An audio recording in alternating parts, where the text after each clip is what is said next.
Ari, as we look at the college football playoff picture, how do we want to do this? Do we want to look at what the committee is going to do on Tuesday night, or what we think the bracket is going to look like at the end of all of this? Because for my projected playoff, my bracketology column, I essentially predicted what the committee is going to do Tuesday night because there's so much variability, but we have a lot more freedom here in the video format. So we can go both ways with that. We can let people know what we think is going to happen Tuesday night and what we think happens in December, because this is going to get wild.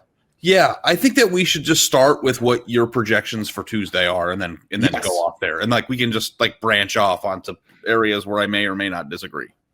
So if you're looking right at my list, the first thing that's going to jump out at you is I moved Texas A&M above Indiana. So I have Texas A&M 2, Indiana 3. Do you have any problem with that? Did I overreach there, or does that even matter?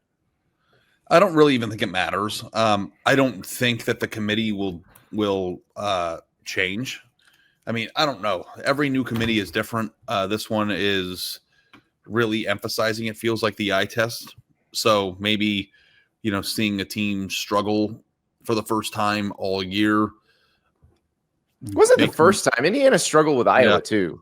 So they did struggle with Iowa too. That's correct. You're right. I forgot about that game. How could I? I tried to erase it from my memory after Fernando Mendoza ran 40 yards backwards into the end zone to blow a cover. But yeah, I mean, do you think that this committee is reactive on a week-to-week basis where they will move teams around based on close wins? Or I don't know, and I'm hesitant to make any sort of bold prediction about what they're going to do, because I tried that last week saying, oh, there's no way they're going to have this huge gap between Notre Dame and Miami, and then they did. So yeah. I think I kind of want to see them week to week, how they operate. But I think Texas A&M's body of work deserves this. And if you want Indiana to be 2, that's fine. I'm not going to quibble with you. I'd be fine either way. I've got Alabama 4. I've got Georgia 5. I moved Texas Tech to 6, and I'm curious to see if the committee does that too. They had Texas Tech, I believe, at 7 last week, and Texas Tech was utterly dominant defensively against BYU. I am somewhat worried about Baron Morton and his health going forward, but if he's mobile enough with that defense, they're going to be able to beat anybody. Yeah, moving Texas Tech up to 6 entails moving Ole Miss down, correct? I moved Ole Miss down. So I misspoke. BYU was 7 last week. Texas Tech was 8. They had BYU ahead. I moved Texas Tech ahead of Ole Miss because I'm just imagining if they played, I don't know that Ole Miss would be particularly successful offensively against Texas Tech the way it has against most of the teams it's played. Yeah, but the way that their defensive front is playing, Andy, I'm not sure that Texas Tech as a team, that an SEC team or a Big Ten team is going to be overly joyous to see in the playoff if and when we get to that point. So I think that it's just a Big 12 team. Like the good SEC and Big Ten teams will look at the tape on Texas Tech and go, oh, they look just like us. I agree. I agree with that. I think that there was a pretty clear line of demarcation between Texas Tech and the rest of the Big 12 made on Saturday. Now, let me go back to Texas A&M for a second. Their best win is a non-SEC win, right? Right. Their best win is over Notre Dame. Mm-hmm. On the road. They have gotten a pretty advantageous SEC draw. Auburn, Mississippi State, Florida, Arkansas, LSU, Mizzou. One that looked much tougher at the beginning of the season than it actually turned out to be. And I wish we would have gotten a A&M Bama game or an A&M Georgia game. We will. We will if they keep winning. If we will, but I just mean in terms of where you put them now. But at the same time, I don't really get wound up about things that are going to work themselves out. Like Indiana and Ohio State will play. And if A&M is 2 and they win the SEC, they will wind up 2. And if they don't, they won't. If Indiana beats Ohio State, they'll be 1. If you notice the things that fire me up about this, it's when I believe a team is in danger of making it when they shouldn't be. But where you are in the that stuff doesn't bother me. And I understand your reasoning behind it. Yeah. So I've got Ole Miss at 7, and I'm sure there are going to be some people who don't like that and don't like me moving them. But again, they'll be fine. They'll be in the bracket somewhere. I had somebody tweet at me, I heard you say Ole Miss was sharpied into the playoff. I can't wait to see you proven wrong. I'm like, who do you think they're going to lose to? Yeah. Like, they would have to lose 2 games, and their remaining games are against Florida and Mississippi State. Like, they're going to go at least 1-1 in that stretch. I think Ole Miss's playoff likelihood of making is like 97% now. So yeah. I don't know why people were upset with that. That doesn't make sense. It's very strange. Now, Ole Miss is going to make the playoff. It's just a matter of, do they make it at 11-1? Do they make the SEC championship game? The more interesting Ole Miss story is the team that has a coach opening, and Lane Kiffin is their number 1 candidate, is the one coming to town. and Lane Kiffin can just, he can beat him. He lost to him last year. Like, it's a strange situation. So that one, Ole Miss, I'm not worried about. Oregon, I have at number 8. I don't know what Oregon is yet. I still think they're a playoff team. I'm happy for them that they figured out a way to win in Iowa in adverse conditions. But the fact that they gave up a 93-yard drive to Iowa with the game on the line is very concerning. Very concerning. Their offense I'm not as worried about, because if they get to Corian Moore and Kenyon Sadiq back, then they were losing a lot better. They were without 2 of their best players. And then Gary Bryant got hurt in the beginning. So they were playing with a bunch of receivers who aren't used to being in key roles in the rain. Like, I'm okay with that. And I loved Dante Moore's leadership on the final drive. Loved it. So I think they're going to be fine. I am, again, a little concerned about a defense that would give up a 93-yard drive to Iowa in the fourth quarter. Yeah, it'll be interesting, too, with USC. I believe that USC is probably going to jump up a few spots in this poll this week. And I wonder if by the time Oregon plays USC, if that would be an opportunity for the Ducks to re-legitimize themselves as a really good team, or a team that might get knocked off. I think that's turning out to be a vintage Pac-12 big-time game. And could be. USC's got to beat Iowa in a classic Big Ten matchup, though. They do. And I keep wrongfully jumping over that. But I'm like looking at the numbers next to the USC's playing Iowa at the Coliseum and not in Kinnick. Yeah. And I think that's probably why your mind is just going, oh, yeah, they'll be fine. Yeah, but it just when I'm looking at games where a win would have an opportunity to really move the committee. And I think that it's possible that Oregon winds up at the end of the road if they win the rest of their games at number 5 or number 5 or number 6. Oh yeah. I think they definitely could be. Andy, I have to point out, a very valuable move, because going from 8 to 5 means you're playing the group of 5 team in the first round. Going 8 to 6 means you're playing the ACC champ most likely. So like you want to move up. We'll get to the ACC champ. Yeah. I don't want to make that right now. I got Notre Dame at 9. I did move Notre Dame up. I think Notre Dame is a little bit stuck kind of in the probably having to go on the road situation. Now, maybe they could get up to 8 and host a game, but I think probably they're a little bit stuck because they just don't have the opportunity. This is the opportunity. This week is the opportunity for the best remaining potential win on their schedule. They play at Pitt, and Pitt has been really good since changing quarterback. So Pitt is still in the mix for the ACC title. So I think this one could be a kind of a statement game for Notre Dame if they want to make any kind of statement and have a chance to move up a little bit. I do think the committee might move them up just because they have to. They got to put them somewhere, and they have to replace BYU with somebody. So I think they just kind of move everybody up, but we'll see. But Notre Dame looked utterly dominant on defense in the second half. I think it was 154 rushing yards for Navy in the first half and 52 in the second. And Notre Dame was playing backups for a lot of the second half too. Notre Dame has given up 1 offensive touchdown in 5 of the last 6 games. They were allowing 32.7 points in their first 3, and they now have only given up 11.8 in their last 6. So I think part of that too is that their games have gotten a little bit easier. But like it's still a good thing to see, because Chris Ash was kind of coming under fire after the first few weeks of the season. And it feels like people are a little more calmed down on Chris Ash now. But and just a reminder, because we've had a long debate, and I'm assuming we'll get to this in the second half of the video. This is what Andy thinks the rankings are going to look like on Tuesday, not the way he thinks they should. Well, and I'm glad you said that, because we get to Texas here. I have Texas at 10.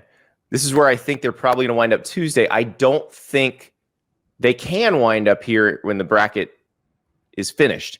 Because if Texas is in the bracket, if they make the college football playoff, it's because they won at Georgia and because they beat Texas A&M. If they do both of those things, I bet they're number 5. Yeah. There is a high likelihood that, well, let me see here. You're going to have 6 teams at the moment from the SEC in the playoff. I think that there's still a chance that 6 teams ultimately make it. But I think in order for that to happen, Texas would have to do that. Like, that's their only hope. If Texas loses one of those 2 games, I think it goes from 6 to 5. So from the SEC standpoint, right? Don't they? You're kind of. I've only got 5 in there. All right. You? Yeah. Okay, 5 to 4. Yes, that is possible. And we have out there in the mix still, because we've essentially reached the end of our at-larges right here. Because at this point, nobody in the ACC is looking like an at-large. So in the mix still, you've got USC, which plays Iowa this week and then plays Oregon. So that they have to earn it. You've also got Michigan, which if they keep winning, they will face a game against Ohio State with a playoff berth on the line, which Ari and I will be there. We got our credentials already. That's going to be fun. Yes. I want to push back on one thing you said. Yeah. I don't know if I'm just clinging to just, my thought process and it's not true. Mm-hmm. I think that we could definitively say right now, unless I'm forgetting somebody, that if you win 10 games in either the Big Ten or the SEC, you will make the field. Is that fair? I think you're right. I think you're right. And Oklahoma is the other one we got to mention, because if Oklahoma goes to Alabama and wins, then they are still in line to potentially win 10 games. And the Missouri LSU finisher, or I'm sorry, LSU then Missouri, that finisher suddenly looks a lot less daunting than it did before. Yeah. Now, granted, winning in Tuscaloosa is extremely difficult. So I think we also have that's the hard part. That if Oklahoma wins that game, that they also have an outside shot at being a 9-win team who makes it. Like, Oklahoma is far from eliminated. Now, the question that I have for you is, where does Miami stand in your mind as a team that could be an at-large if they finish 10-2?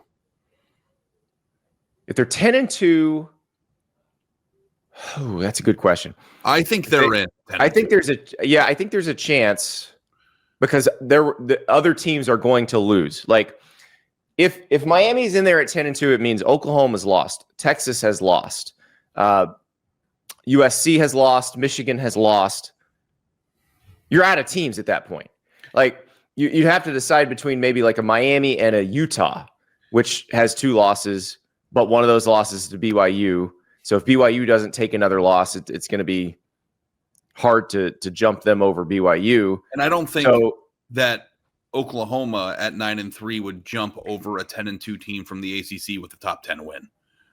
Like, Miami was left out last year at 10-2, but Miami had no wins to lean on. Like, if they have that, and Miami will have the Notre Dame win in this case. So yeah, I think that they are probably in if they do it. And the other thing is Georgia Tech Georgia Tech. We'll have to check the ACC tiebreaker, and this is the part we're getting to with Georgia Tech. Georgia Tech is probably going to play in the ACC title game if it wins out, now that Virginia has taken a loss and Louisville has taken another loss. But Georgia Tech still has the possibility, if they could beat Georgia and be 11-1, even if they didn't make the ACC title game, they would be in. But I think now if they're 11-1, they're going to be in the ACC title game, so they can just get in that way. The only way the ACC could be a 2-bid, I think they're a 1-bid league at this point, but the only way they could be a 2-bid league is if Miami makes it. Or, here's another one, curveball at you. Georgia Tech wins out, beats Georgia in their finale. Loses the ACC championship game. The ACC championship game, then that might drop Miami out even. Now, here's the craziest part, because we've got the ACC standings on the screen here. So Georgia Tech, Virginia, Pittsburgh, SMU, and Duke all atop the ACC with 1 conference loss. The Duke one is the most interesting because Duke has 4 total losses already. Mm-hmm. Duke has also lost to Tulane, Illinois, and they lost to UConn on Saturday. So 3 non-conference losses, 1 conference loss. If Duke were to win the ACC, I think they'd be the 12 seed. And I think the American champ would be the 11 seed. San Diego State just lost last night to Hawaii. So I think the Mountain West is probably out. UNLV lost to New Mexico. James Madison's still sitting there in the Sun Belt. Like, let me ask you this, Ari, and this gets us into the 12 seed talk too. If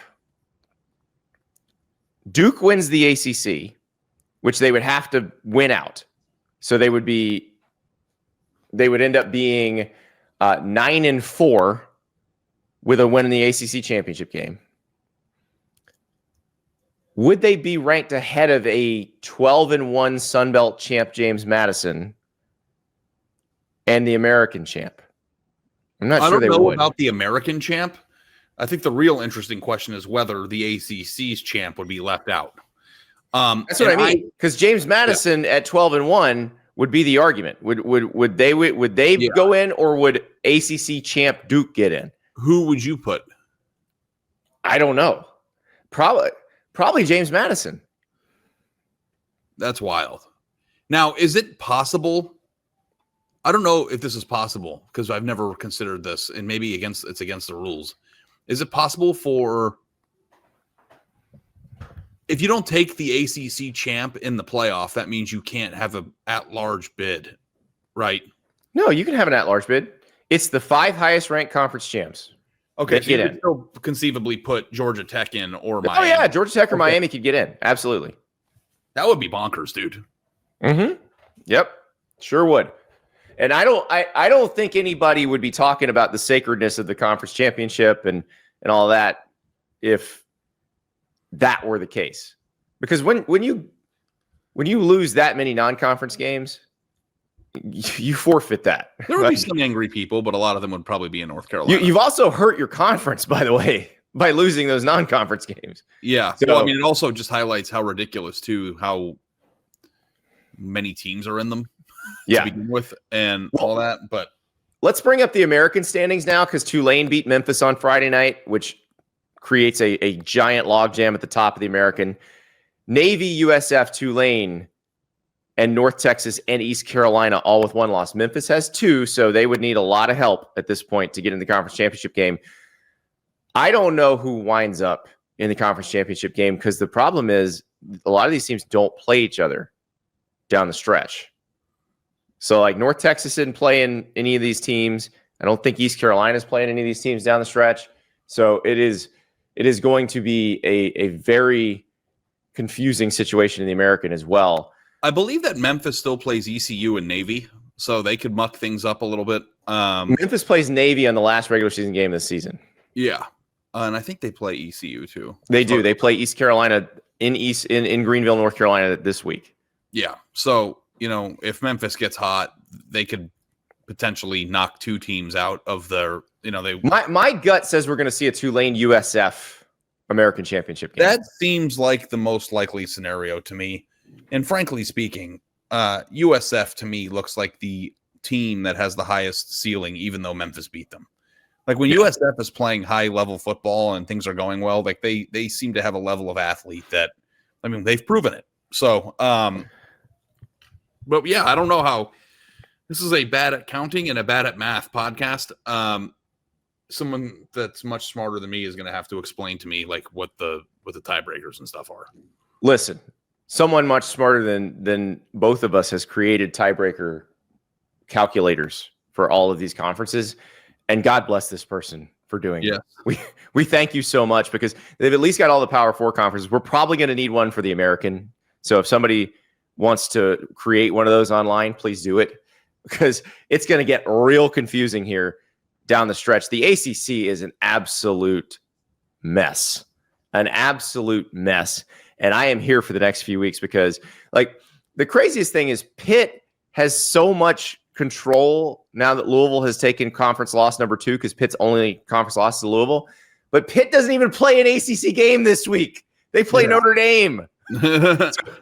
So Pitt is your agent of chaos for the entire bracket, by the way. Yeah. Andy, before we get out of here, I want to ask you one last question.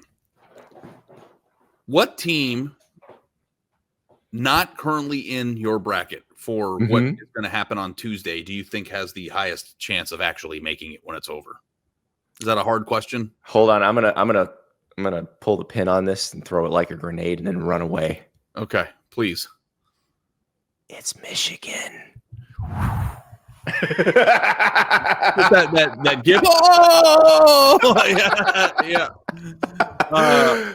Can you imagine? And we've imagined it, and that's why we're going to this game.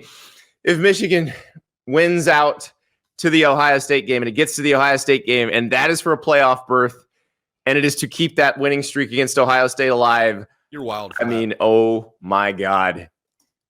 Yeah.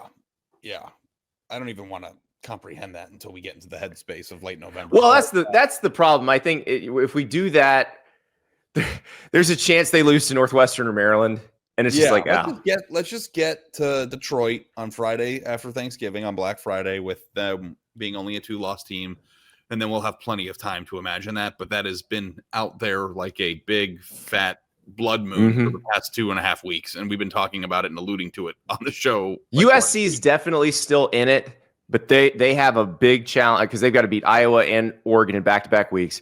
Oklahoma's got to beat Alabama and Tuscaloosa to make this happen. So I think beating Ohio State is going to be very difficult, but they have beaten them the last 4 meetings. Wow. Can't believe I just said that out loud. It's true. That's a fact. This is going to be a wild end of the season. I cannot wait.